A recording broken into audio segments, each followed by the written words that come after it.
បាទđâyបងប្អូនអរគ្នាបាទនេះមនរបស់ខ្ញុំដែលមានអាយុគិតពី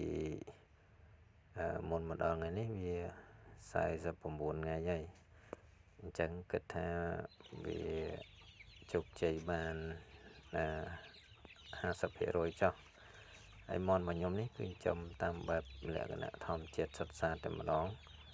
សូម្បីតែវ៉ាក់សាំងក៏អត់ប្រើដែរ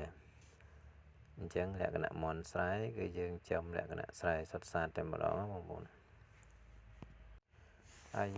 បទពិសោធន៍ដែលខ្ញុំថែតមន់ចាប់ពីមួយថ្ងៃមកដល់49ថ្ងៃនេះគឺចន្លោះពីមួយថ្ងៃមកដល់30ថ្ងៃបងប្អូនត្រូវគិតមកតង់សិនគឺខ្ញុំរកចំណីដែលមានប្រូតេអ៊ីនខ្ពស់ណាបងប្អូនប្រូតេអ៊ីនចាប់ពី20ឡើងណាចឹងបងប្អូនទៅរកទិញនៅផ្សារទៅហើយបងប្អូនរកមើលប្រូតេអ៊ីនដែលខ្ពស់ពួកអីធម្មតាគុនមន់វាត្រូវការប្រូតេអ៊ីនច្រើនដើម្បីលូតលាស់បានលឿនណាបាទហើយទី2បន្ទាប់ពី30ថ្ងៃមកហ្នឹងបងប្អូនអាចធ្វើការលាយជាមួយនឹងកន្ទក់